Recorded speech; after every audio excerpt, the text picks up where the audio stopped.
wabarakatuh. Saya Aliani, absen 5 dari kelompok 5. Perkenalkan, nama saya Aurelia Isyabillah, absen 11 dari kelompok 5.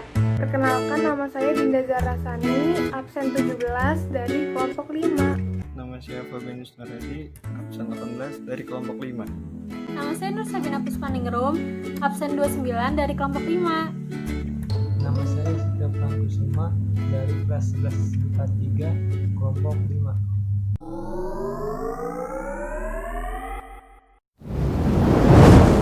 Tiga, mekanisme penyusunan APBN. Penyusunan anggaran pendapatan dan belanja negara atau APBN didasarkan pada ketentuan pasal 23 ayat 1 Undang-Undang Dasar 1945 yang telah diubah menjadi pasal 23 ayat 1, 2, dan 3 Amandemen UUD 1945 yang berbunyi 1. Anggaran pendapatan dan belanja negara sebagai wujud dari pengelolaan keuangan negara ditetapkan setiap tahun dengan undang-undang dan dilaksanakan secara terbuka dan bertanggung jawab untuk sebesar-besarnya kemakmuran rakyat. 2. Rancangan undang-undang anggaran pendapatan dan belanja negara diajukan oleh Presiden untuk dibahas bersama Dewan Perwakilan Rakyat dengan memperhatikan pertimbangan Dewan Perwakilan Daerah. 3. Apabila Dewan Perwakilan Rakyat tidak menyetujui rancangan anggaran pendapatan dan belanja negara yang disusun oleh Presiden, pemerintah menjalankan anggaran pendapatan dan belanja negara tahun yang lalu. APBN ditetapkan dengan undang-undang. Berarti penyusunannya harus dengan persetujuan DPR sesuai dengan UUD 1945 pasal 23. Dari pengertian tersebut terkandung dimaksud bahwa setiap tahun pemerintah bersama dengan DPR menyusun APBN yang dimulai tanggal 1 Januari dan berakhir tanggal 31 Desember tahun yang bersangkutan. A. Tahap penyusunan RAPBN oleh pemerintah. 1. Tahap perancangan. Pemerintah menyusun rancangan anggaran pendapatan dan belanja negara atau RAPBN dengan penentuan asumsi dasar APBN, perkiraan penerimaan dan pengeluaran, skala prioritas, serta penyusunan budget eksersis. Asumsi dasar APBN meliputi 1. Pertumbuhan ekonomi negara.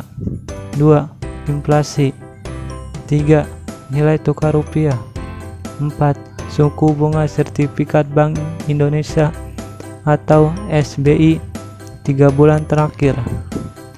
5. Harga minyak nasional. 6. Lifting. 2.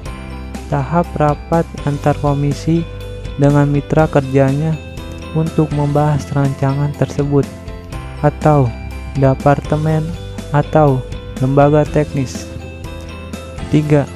Tahap finalisasi penyusunan RAPBN oleh pemerintah. B. Tahap pembahasan dan penetapan RAPBN menjadi APBN dengan Dewan Perwakilan Rakyat.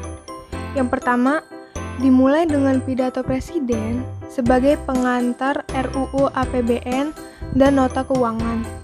Yang kedua, kemudian dilanjutkan dengan pembahasan baik antara Menteri Keuangan dan Panitia Anggaran Dewan Perwakilan Rakyat atau DPR atau antara komisi dan departemen terkait.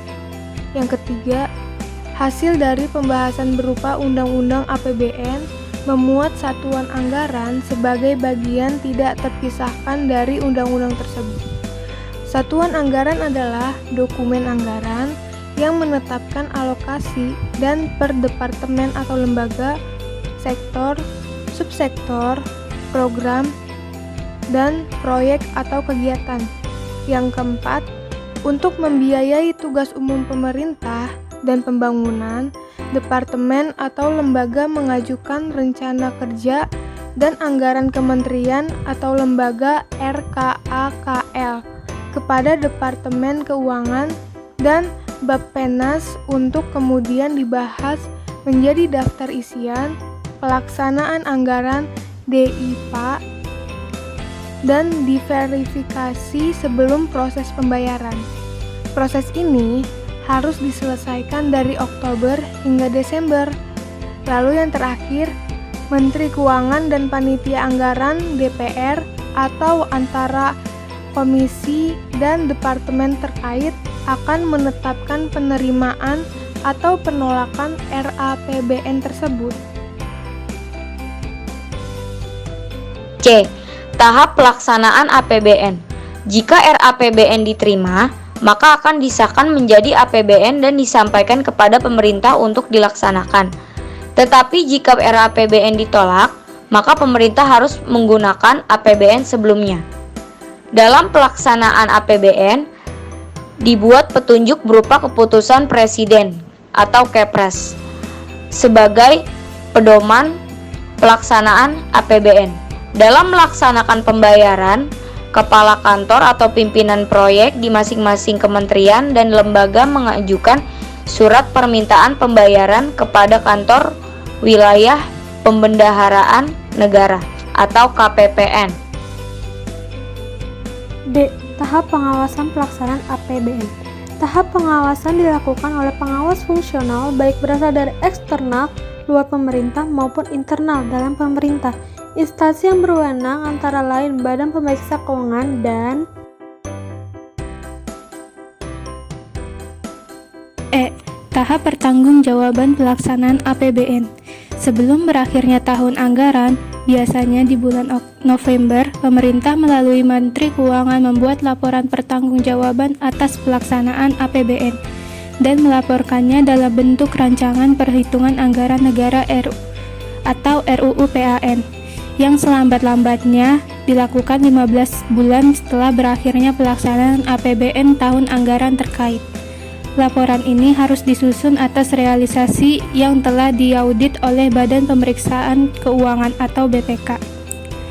Apabila hasil pemeriksaan perhitungan dan pertanggungjawaban pelaksanaan yang dituangkan dalam RUU PAN disetujui oleh BPK, RUU PAN tersebut diajukan kepada DPR untuk mendapat pengesahan menjadi UU Perhitungan Anggaran Negara atau UU PAN tahun anggaran bersangkutan. Sekian dan terima kasih dari kelompok kami. Wassalamualaikum warahmatullahi wabarakatuh.